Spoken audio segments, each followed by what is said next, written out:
This channel does not promote any violent, harmful, or illegal activities. All content provided by this channel is meant for an educational purpose only. ছক কষে reiki করে খুন করা হয়েছে চন্দ্রনাথকে।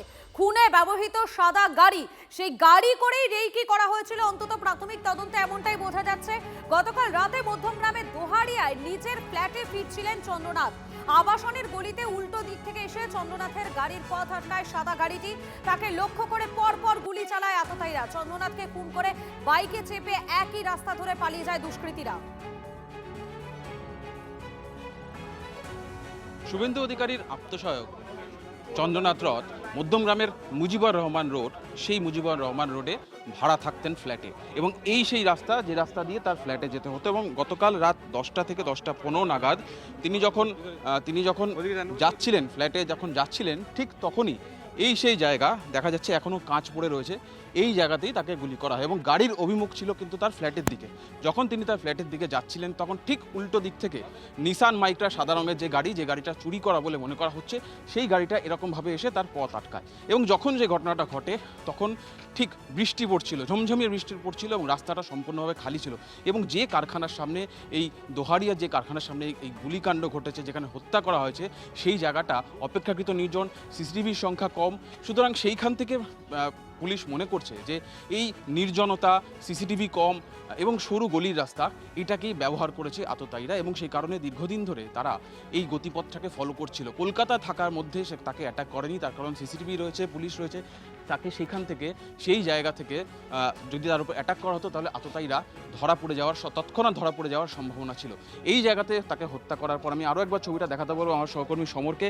এই যে মিনিডোর গাড়িটি দেখা যাচ্ছে, ঠিক তার পিছনেই ঘটনাটি ঘটে। এবং মুখোমুখি একদিক থেকে স্করপিওতে আসছিলেন চন্দ্রনাথ, তার ফ্ল্যাটের দিকে যাচ্ছিলেন, ঠিক বিপরীত দিক থেকে সাদা রঙের নিসান মাইক্রা গাড়ি, যে গাড়িটি চুরি বলে মনে করা হচ্ছে, সেই গাড়িটি তার পথ আটকায়। পথ আটকানোর সঙ্গে সঙ্গেই গাড়িতে থাকা আততায়ীরা বেরিয়ে এসে পরপর একদম তার গাড়ি, স্করপিও গাড়ির কাছে আগ্নেয়াস্ত্র ঠেকিয়ে গুলি চালায়। গুলি চালানোর পর তারা মোটর বাইকে করে আবার এই রাস্তা দিয়ে পালিয়ে গিয়েছে বলে প্রাথমিকভাবে মনে করা হচ্ছে। এবং এই রাস্তাটি সোজা, এখান থেকে একাধিক অলিগুলি রয়েছে, সরু রাস্তা রয়েছে, সেই অলিগুলি পার করলেই খড়িবাড়ি, শাসন এবং সেখান থেকে বসিরহাট যাওয়াও খুব একটা দূরত্ব নয়। ফলে এই রাস্তা থেকে একেবারে সীমান্তের দিকে পালিয়ে যাওয়ার সম্ভাবনা তদন্তকারীরা কিন্তু উড়িয়ে দিচ্ছেন না। এর পেছনে কারা রয়েছে, মোটিভ কি, তার তদন্ত শুরু হয়েছে। সিআইডি তদন্তে সহযোগিতা করছে, সিআইডি হোমিসাইড শাখা, অর্থাৎ যারা মূলত খুনের তদন্ত করে, তারা ঘটনাস্থলে পৌঁছেছে, তারা মধ্যমগ্রাম থানার পুলিশকে তদন্ত সহযোগিতা করছে। এবং কে বা কারা এর নেপথ্যে রয়েছে তার খোঁজ চালানো হচ্ছে। ক্যামেরা সমরের সঙ্গে সুজয়, টিভি9 বাংলা, মধ্যমগ্রাম। सर कितने लोग थे हमलावर, कितने थे सर? ये सिल्वर गाड़ी का क्या है? अभी ये जांच कर रहे हैं, अभी कुछ नहीं बोल सकते। क्या गाड़ी है? क्या सबूत मिले सर? कुछ नहीं बोल कुछ सर एक से ज्यादा अभी हम तदंतर स्वार्थे কিছু বলতে পারছি না। गोली चलाने वाला एक ही व्यक्ति था या उससे ज्यादा? তদন্তের স্বার্থে কিছু বলতে পারছি না। আমাদেরকে কাজ করতে দেন। তদন্তের We are checking CCTV footage. Please, I don't want to say anything for the sake of investigation right now. গতকালকে এই খুনের ঘটনা ঘটে যাওয়ার পরে ঘটনাস্থলে পৌঁছে যান শুভেন্দু অধিকারী। তিনি সেখান থেকে স্পষ্ট বার্তা দেন, কেউ আইন হাতে তুলে নেবেন না। আত্মসহায়ক খুনের পর দলীয় কর্মীদের উদ্দেশ্যে স্পষ্ট নির্দেশ দিয়েছেন শুভেন্দু অধিকারী। সিসিটিভি ফুটেজে ক্লু পেয়েছে পুলিশ, দ্রুত অপরাধীদের চিহ্নিত করা হবে। পূর্ব পরিকল্পিত ঠান্ডা মাথায় খুনের অভিযোগ করেছেন তিনি। সবাইকে আমরা আশ্বস্ত করছি যে এই ঘটনার দ্রুত বিচার করে ডিজিপি সিদ্দিনার মুস্তা নিজে এসেছিলেন, এডিজি এবং আইজিকে নিয়ে। তারা আমাকে এবং সুকান্ত বাবুকে অ্যাসিওর করেছেন যে সিসিটিভি ফুটেজে তারা ক্লু পেয়েছেন। তদন্তের স্বার্থে বিস্তারিতভাবে আমরাও জানতে চাইছি।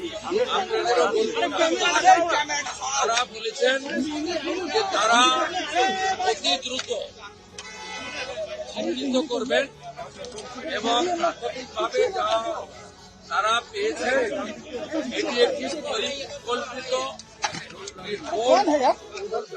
কোল্ড ব্লাডেড মার্ডার, মানে পূর্ব পরিকল্পিত ঠান্ডা মাথায় এই খুন সংঘটিত করা হয়েছে। আমাদের যেটা বলেছেন, বিজেপির মুখ থেকে বলেছেন যে গত 2-3 দিন ধরে রেকি করে একটি ফলস নাম্বার প্লেট লাগানো গাড়ি নিয়ে এটা করা হয়েছে। তারা এটার নিষ্পত্তি করবেন। আমরা গোটা রাজ্যে বিজেপি সমর্থকদের বা বিজেপি বিধায়ক সাংসদদেরকে যারা সহযোগিতা করেন তাদের প্রত্যেককে অনুরোধ করব, আপনারা কেউ আইন হাতে তুলে নেওয়ার দরকার নেই।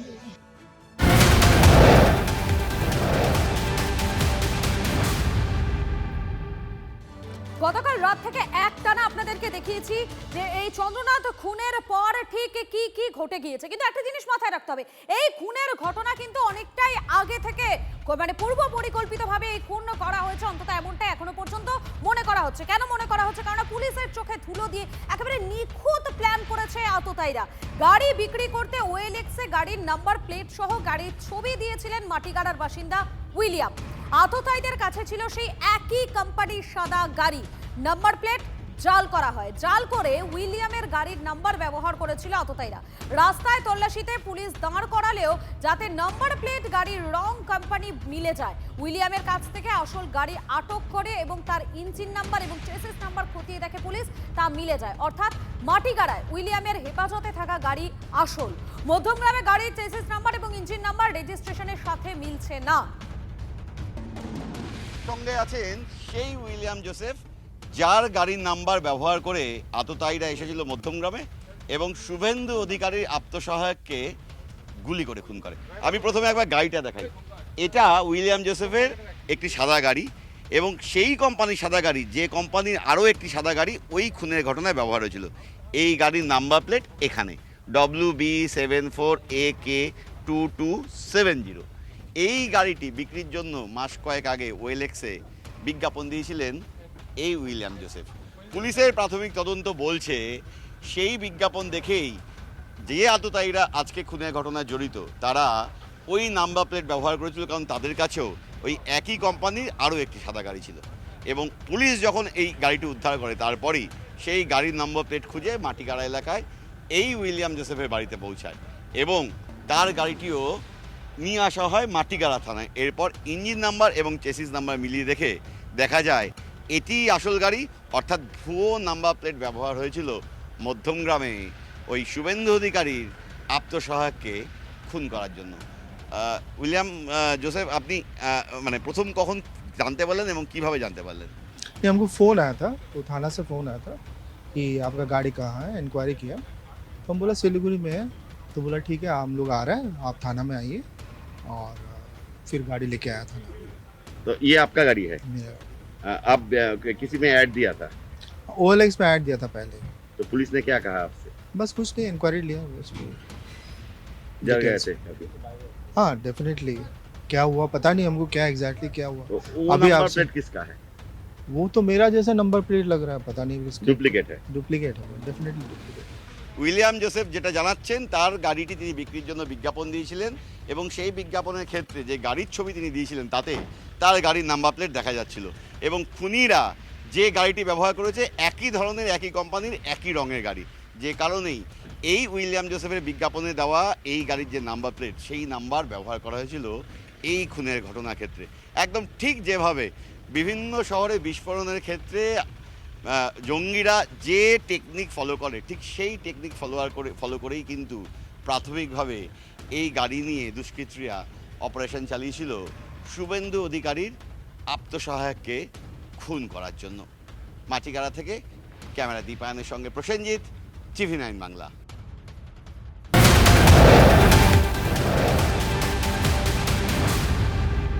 আর এই মুহূর্তে আমরা সরাসরি যেদিকে নজর রাখবো, শুভেন্দু অধিকারী তিনি ইতিমধ্যে বাড়ি থেকে বেরিয়ে গিয়েছেন, সম্ভবত তিনি সেদিকে যাচ্ছেন। কৌস্তব রয়েছেন আমাদের সঙ্গে। কৌস্তব, দেখো, শুভেন্দু অধিকারী এই মুহূর্তে চিনার পার্কের যে বাড়িতে ছিলেন সেখান থেকে তিনি বেরোলেন এবং একই সঙ্গে জ্যোতির্ময় সিং মাহাতো তিনিও কিছুক্ষণ আগে এসেছিলেন শুভেন্দু অধিকারী সেই চিনার পার্কের বাড়িতে এবং শুভেন্দু অধিকারী এই মুহূর্তে রওনা দিয়েছেন। তবে তার গন্তব্য মনে করা হচ্ছে হয়তো যে তিনি বারাসাতের দিকে তিনি এগোচ্ছেন, যেখানে তার আত্মসহায়ক চন্দ্রনাথ রথের যেখানে ময়নাতদন্ত করা হচ্ছে সেখানেই হয়তো তিনি সম্ভবত যাচ্ছেন, এমনটাই মনে করা হচ্ছে। এই মুহূর্তে তিনি চিনার পার্কের বাড়ি থেকে বেরিয়েছেন এবং দেখো গতকালের ঘটার পরেই কিন্তু শুভেন্দু অধিকারী সেখানে তিনি পৌঁছে যান, সঙ্গে সঙ্গে কিছুক্ষণ পরেই কিন্তু মধ্যমগ্রামে পৌঁছে গেছিলেন এবং তারপরে কিন্তু তিনি ঘটনাস্থলে পৌঁছে যান এবং তারপরে অনেকটা রাত পর্যন্ত সেখানে থাকেন। প্রায় রাত 3:30 নাগাদ তিনি এই যে নিউ টাউনের কৌস্তব, তুমি আমাদের সঙ্গে থাকো। অর্থাৎ বোঝাই যাচ্ছে শুভেন্দু অধিকারী তিনি এই মুহূর্তে বাড়ি থেকে বেরিয়েছেন, সম্ভবত তিনি বারাসাতের দিকেই তিনি যাচ্ছেন, কেননা ময়নাতদন্ত ইতিমধ্যেই চলছে চন্দ্রনাথ রথের, আর কিছুক্ষণের মধ্যে হয়তো সম্ভবত তার দেহ ছেড়ে দেওয়া হবে। সম্ভবত শুভেন্দু অধিকারী সেদিকেই তিনি যাচ্ছেন। আপডেটের দিকে তুমি নজর রাখো।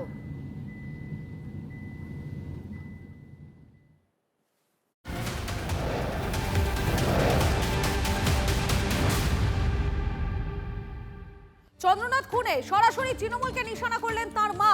ভোটে চন্দ্রনাথকে ভবানীপুরের দায়িত্ব দিয়েছিলেন শুভেন্দু। মমতার হারের প্রতিশোধ নিতে ছেলেকে খুন করেছে তৃণমূল। যারা বলেছিল 4 তারিখের পর দিল্লির কোনো বাপ বাঁচাতে পারবে না, তারাই দেখিয়ে দিল। বিস্ফোরক দাবি চন্দ্রনাথের মা। আমি চাইবো না তাদের ফাঁসি হোক, যাবজ্জীবন কারাদণ্ড চাইছি। আর চাইছি যে আমরা ভারতীয় জনতা পার্টি করি বলে আমরা আজকে ক্ষমতায় আসার জন্য আমাদের সভাপতি বিরোধী দলনেতা যখন বলছেন সুশৃঙ্খলভাবে থাকতে, তখন শাসক দলের যারা গরম গরম বক্তব্য দিয়েছিল যে 4 তারিখের পরে দিল্লির কোনো ভাব রক্ষা করতে পারবে না, সেটাই তারা দেখিয়ে দিল। আমি আজকে নতুন সরকার যে গঠন করবে তার কাছে জানাবো যে আমার ছেলের এই মৃত্যুর জন্য শাস্তিটুকু হয়। আমার ছেলে যদি অ্যাক্সিডেন্টে কোনো অঘটন ঘটতো, আমার মনে হয় এত কষ্ট হতো না। তাকে যেভাবে কষ্ট দিয়ে এতটাইরা মারলো, তৃণমূলেরই সাজানো গল্প। কি কারণে মৃত্যু হতে পারে বলে আপনি মনে করছেন মা হিসাবে? আমার মনে হয় ও এই ভোটের লড়াইতে ভবানীপুর, নন্দীগ্রাম, চণ্ডীপুর বিভিন্ন জায়গার দায়িত্বে ছিল, যার জন্য আমার মনে হয় ওর প্রতি টার্গেট ছিল তৃণমূলের, যে ওইখানে শুভেন্দু বাবু মমতাকে হারিয়েছে, যার জন্য আমার মনে হয় এই প্রতিশ্রুতি। শুভেন্দু অধিকারী তার সঙ্গে দেখা করে ফেরার পথে খুন আত্মসহায়ক চন্দ্রনাথ রথ। 18 বছর বায়ুসেনায় কর্মরত ছিলেন তিনি। শুভেন্দু অধিকারী মন্ত্রী থাকাকালীন তার আত্মসহায়ক হিসেবে কাজ শুরু করেন চন্দ্রনাথ। চণ্ডীপুরের বাসিন্দা চন্দ্রনাথের পরিবার সক্রিয় তৃণমূলের সমর্থক ছিলেন একটা সময়। তৃণমূলের পঞ্চায়েত সমিতির সদস্য ছিলেন চন্দ্রনাথের মা। শুভেন্দু অধিকারী বিজেপিতে যোগদান করার পরেই দল বদল করে চন্দ্রনাথের পরিবারও। তারপর থেকেই একেবারে শুভেন্দু অধিকারীর ছায়া সঙ্গী হিসেবেই ছিলেন চন্দ্রনাথ।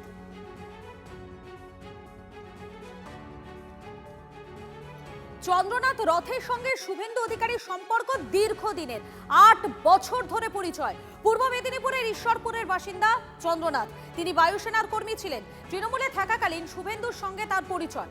শুভেন্দুর রাজনৈতিক কর্মকাণ্ড তদারকি করতেন তিনি। বিধানসভা ভোট চলাকালীন নন্দীগ্রামে ছিলেন চন্দ্রনাথ। কলকাতার কাজকর্ম দেখতেন তিনি। চন্দ্রনাথের খুনিদের কঠোরতম শাস্তির দাবি করেছেন তার বন্ধুরাও। চন্দ্রবাবু আমার একদম ক্লাস ফ্রেন্ড, ক্লাস 5 থেকে মাধ্যমিক পর্যন্ত ওর সাথে একসাথে পড়াশোনা করেছি। খুব ভালো ছেলে ছিল, 6টা সাবজেক্টে লেটার পেয়ে স্টার পেয়েছিল। ঈশ্বরপুরের স্কুলের মধ্যে ফার্স্ট পেয়েছিল 2000 সালের মাধ্যমিকে। তো তারপরে ও বায়ুসেনায় চাকরি পায়। চাকরি পেয়ে চলে যাওয়ার পরে আর দেখাশোনা সেরকম আমার সাথে হয়নি। তারপরে আবার ঘুরে আসার পরে ও যখন তৃণমূল পার্টি করছিল, তখন ওর সাথে আমি একসাথে পড়ে, আমাদের গ্রামেরই ছেলে, একসাথে তৃণমূল পার্টি করি। তারপরে তৃণমূলের অত্যাচারের ও সহ্য করতে না পেরে তৃণমূল পার্টি ছেড়ে বিজেপি পার্টিতে যোগ দেয় এবং সব ছেলেকে উদ্যোগ দেয় তৃণমূল ছেড়ে বিজেপি করার জন্য। ওর উদ্যোগেই আমরা আবার তৃণমূল ছেড়ে বিজেপিতে যোগ দিই। সরকারের কাছে আমরা আবেদন করব, শুভেন্দু স্যারের কাছে আমরা দাবি রাখবো আমাদের গ্রামবাসীর পক্ষ থেকে, যে এই নিরীহ ছেলেকে যারা মেরেছে তাদের যেন কঠিনতম শাস্তি হয়। এই এবং প্রকাশ্যে আমরা যেন জানতে পারি যে ওই খুনিটাই আমাদের মেরেছে, ওই আমাদের বন্ধুকে আমাদের কাছ থেকে কেড়ে নিয়েছে। 2টোর সময় আমাদের সঙ্গে একসঙ্গে বসে চণ্ডীপুরে আমাদের কথা হচ্ছে দাদার বাড়িতে চণ্ডীপুরে আমাদের সঙ্গে একসঙ্গে দুটো বন্ধু বসে কথা বলে জেঠিমা খাবার বানিয়ে এনেছিল, খেয়ে ওখান থেকে তারপরে এসছে। ইভেন কাল দুপুরে স্টেশন দিয়ে এসছে যে কোনোভাবে যেন আওয়াজ না তৈরি হয়। আমাদেরকে দাদা বলে এসছে যে পোস্টপল ভায়োলেন্স 2021 সালে তৃণমূল করেছে, আমরা যাতে সব জায়গায় শান্তি শৃঙ্খলা বজায় থাকে সেটা চেষ্টা করবো। তোরা সব দেখে রাখবি, কেউ যেন না কোনো সমস্যায় পড়ে কোনো হলে আমাকে জানা। বলছিল আমাদের যাতে এই 21 সালে যেভাবে শাসক দল যেভাবে সবার সঙ্গে ভায়োলেন্স করেছিল যাতে আমরা না করি, তাহলে আমাদের সাথে ওদের পার্থক্য কী থাকবে এইসব বলে দাদা অনেক কিছু আমাদেরকে গাইড করে ওখানে খাওয়া দাওয়া করে জেঠিমা ঘর থেকে খাবার নিয়ে এসেছিলো, খাওয়া দাওয়া করে 2টোর পর দাদা ওখান থেকে বেরিয়ে এসেছে। ওই টাইমে আসতেন, বাট দাদা তো অফিসিয়ালি কাজ কমপ্লিট করেই আসতেন। এবার টাইম হয়তো ডিফারেন্স হতো, এবার আগে থেকে হয়তো যারা করেছে তারা আগে থেকেই হয়তো দাদাকে ট্যাগ করে রেখেছিল।